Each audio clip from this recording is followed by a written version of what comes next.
mag-vlog tayo dito. Itutur ko kayo. Yes, my loves. Itutur ko kayo dito. Yes, kasi super ganda. Lalo na sa labas. Pag lumabas kayo, nature, may mountain. Yes, and itong view na to, yes, meron kang sariling pool na nandito. Yes, may pool ka dito na sarili. And then, may kawaban pa. Yeah, so, mag-ayos lang tayo. Yeah, mag-prepare lang tayo. Mag-ayos lang tayo na damit. So, piling ko na tayo ng pool and ng kawas. Okay?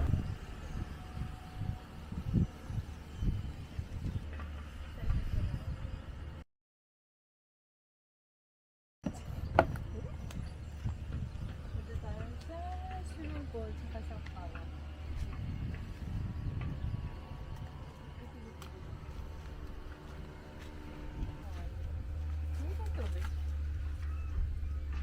Pwede pa initin to, diba?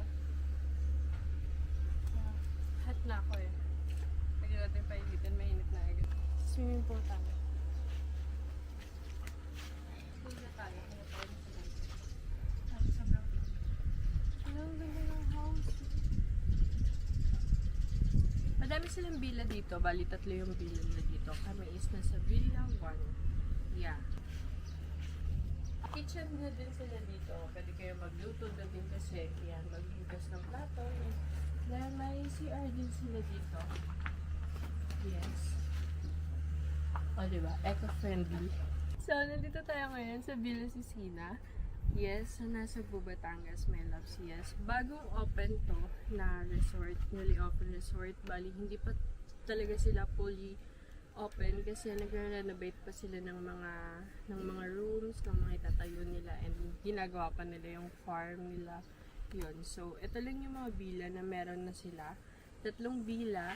So, super ganda dito, my loves, kasi paglabas mo ng villa, super nature talaga, and super ang daming mountain. Yes, perfect siya sa mga nagka-camping. Favorite mag-camping, yes. Kasi last month ko pa gusto talaga mag-camping.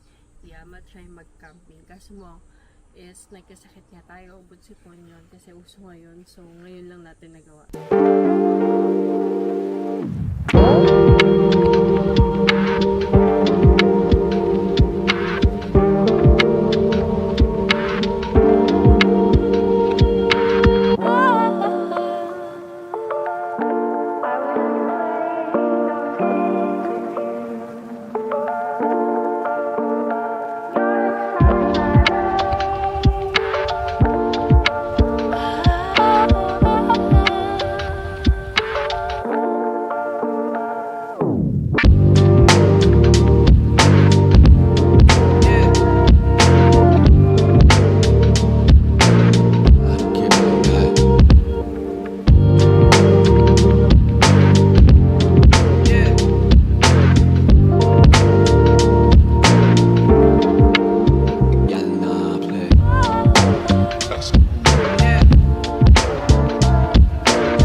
Tour tayo, my loves.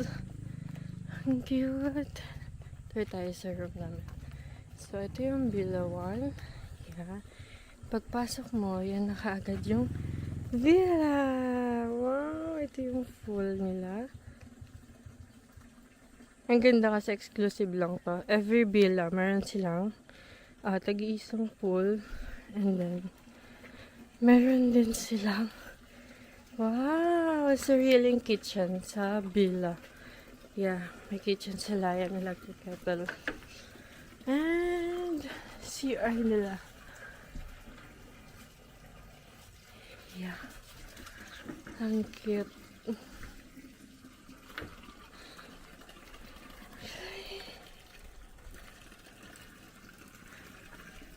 Rico.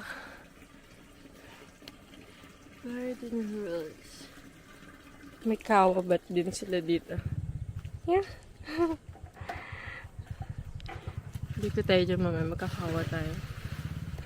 And may sariling table dito sa loob. Tutur ko na kaya sa ating room. Tent lang siya talaga. Yan yung bilang. Wow! Ang cute! Ang ganda. So, pasok tayo, my loves. Ano na yung tour natin? Gusto ko talaga kasi mag-camping. Kaya ito yung napili kong puntahan. And then, 1, 2, 3, go!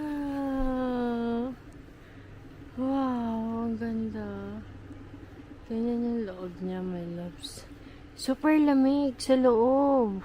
Paano nakakayang pumasok kasi ang linis. So, ito yung kama nila. My gosh, yung cute. Ang ganda. Yeah, may side table sila. Yes, pang camping talaga. Ito talaga yung gusto ko, my loves. Kasi hindi tayo dito overnight. One day lang tayo dito. Meron silang wow, book. Yes. Ganda sa mga mahilig magbasa ng mga book. Wow, madami tayo gagawin dito, my loves. Yan yung sabitan nila ng mga towel. Nila. Check natin yung labas ng my loves. Kung ano yung itsura niya. Labas. Wow, napakaganda ng bubungad sa inyo, my loves. Yes, yun yung view niya. Super nature talaga siya. Sa mga mahilig mag-camping, actually perfect siya sa inyo. Yes, kasi maraming activities rin sila dito. May ATV rin sila. Ayan, gusto ko sana siya i-try kaso mo. Ayan na yung ulan. Yes, and hindi ko lang makapag-tour pa ako later. Kasi bala ko sana sa inyo i-tour bago kami umuwi. Kasi nga medyo umuulan na, kulog na, lakas na ng kulog. Makulimlim na dun sa bundok na yun, sa mountain. Yes, and yeah, nakikita niyo yung bulldozer. Ayan, madami pa silang renovate. Malaki to actually, my loves. And super maganda to pag na fully, ano na siya, renovate. Yes, kasi ginagawan pa nila ng mga ibang mga rooms, cottage, yeah, and super ganda.